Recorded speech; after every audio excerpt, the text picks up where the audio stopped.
ভিতরে একজন সৌদি লোক আছে। সে সম্ভবত সারাটা রাত নেশা করছে। কিছুক্ষণ আগে গাড়িটা নিয়ে সে এইখানে এসেছে। নেশা করার কারণে, রাত জাগার কারণে সে গাড়িটা চালাতে পারতেছে না এবং তার গাড়িতে তেলও নেই। সারা রাত নেশা করে ক্লান্ত হয়ে আছে, চোখে ভালোভাবে দেখতেছে না, গাড়ি ঠিকভাবে চালাতে পারতেছে না, এরকম একটা অবস্থা।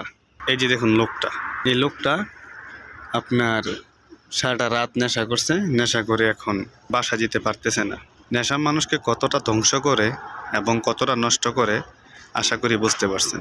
হাজার হাজার টাকা এই নেশার পিছনে খরচ করতেছে, শরীরকে নষ্ট করতেছে, ব্রেনকে নষ্ট করতেছে, কিন্তু কোনো কাজে আসতেছে না।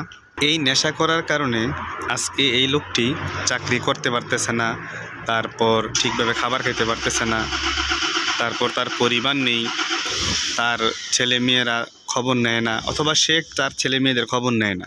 মানে এরকম একটা অবস্থা ছন্ন ছাড়া।